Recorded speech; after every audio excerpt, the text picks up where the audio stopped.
Assalamualaikum warahmatullahi wabarakatuh. Bagaimana kabarnya hari ini? Baik, alhamdulillah.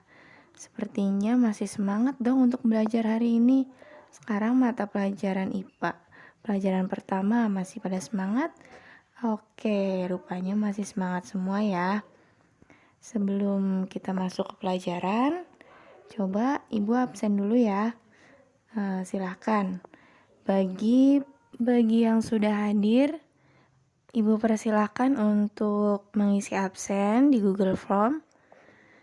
Setelah itu kita lanjut ke mata pelajaran.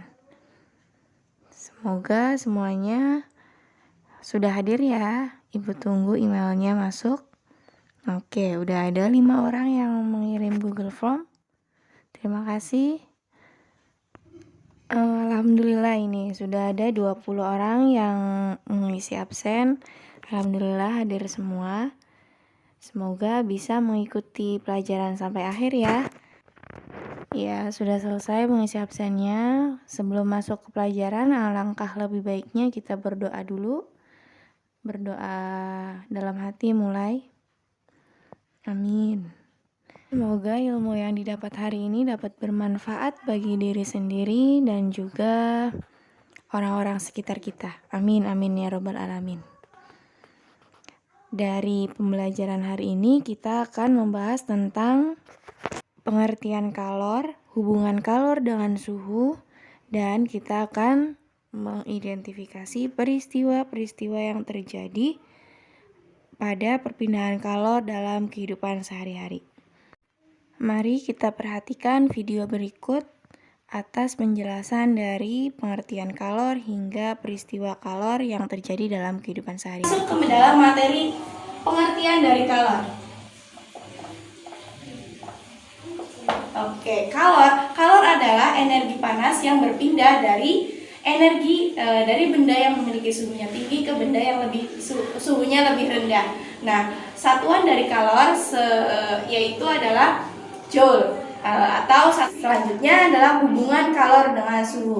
Hubungan kalor dengan suhu sangat erat kaitannya karena suhu yang lebih dengan suhu erat kaitannya diantaranya bentuk energi panas yang dapat diterima dan dilepaskan oleh benda tersebut. Nah, seperti kita dapat melihat peristiwa seperti ini. Ada bagan yang namanya di sini ada gas, padat, dan cair. Dalam bagan tersebut kita dapat melihat peristiwa-peristiwa yang terjadi pada kalor. Nah, salah satunya yaitu kita melihat dari peristiwa yang pertama, yaitu membeku. Membeku itu proses dari pencairan menjadi padatan. Dari cairan menjadi padatan yaitu adanya pengeluaran kalor dan adanya penerimaan kalor. Jadi yang pertama adalah kita cairan. Yang pertama ada proses pembekuan.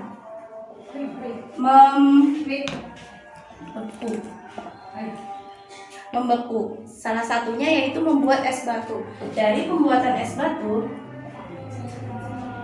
kita menyimpan air putih, air cair ke dalam lemari es. Setelah itu adanya proses pembekuan. Dari situ disebut adanya perpindahan kalor dari suhunya yang lebih rendah ke suhu yang lebih tinggi lagi, yaitu proses pembekuan seperti dalam peristiwa pembuatan es batu.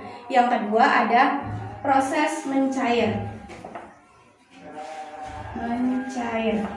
Mencair ini dari padat ke cairan. Dari padat ke cairan kita bisa mengambil contoh dari peristiwa es krim atau coklat. Seandainya kita membeli silver queen, lalu kita taruh silver queen tersebut ke sesuatu ruangan yang suhunya lebih panas, sehingga coklat tersebut akan meleleh. Hal tersebut adanya perpindahan kalor atau dari yang suhunya lebih tinggi ke suhu yang lebih rendah. Contohnya tadi coklat meleleh. Yang ketiga, kita masuk ke penguapan. Penguapan itu dari cair ke gas disebut penguapan. Contohnya seperti apa? Contohnya dalam seandainya kita menjemur pakaian itu kita dalam pakaian tersebut masih tersisa air-airnya. Lalu dari air-air tersebut perginya kemana? Diserap oleh sinar matahari. Airnya disebut dengan proses penguapan. Menguap. Menjemur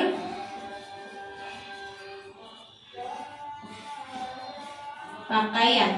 Nah, dari menjemur pakaian yaitu adanya perpindahan kalor dari suhu yang lebih tinggi ke suhu yang lebih rendah, sehingga kita disebut dengan proses penguapan.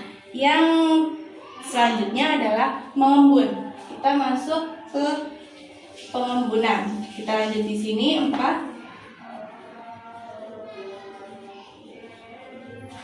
Mengembun. Contohnya adalah kita saat memasak air, kita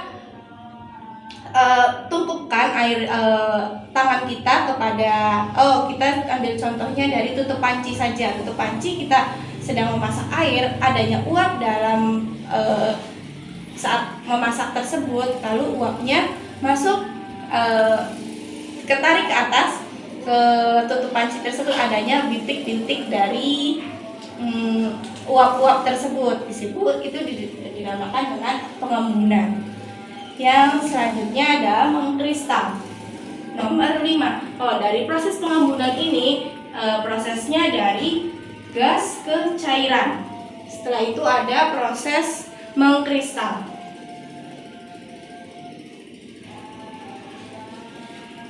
Mengkristal itu dari mana ke mana? Yaitu dari gas ke padat. Contohnya seperti apa? Contohnya dalam pembuatan garam. Nah, pembuatan garam itu awalnya garam dari mana? Dari air laut. Setelah itu air laut disaring lalu dipanaskan oleh sinar matahari sehingga adanya bernik-bernik seperti garam, seperti kristal. Nah, itu yang dinamakan garam atau proses pengkristalan dari gas menjadi cairan, menjadi padatan. Selanjutnya ada padatan menjadi gas, yaitu nomor 6 ada dari padatan menjadi gas, yaitu salah satunya menyublim. Prosesnya disebut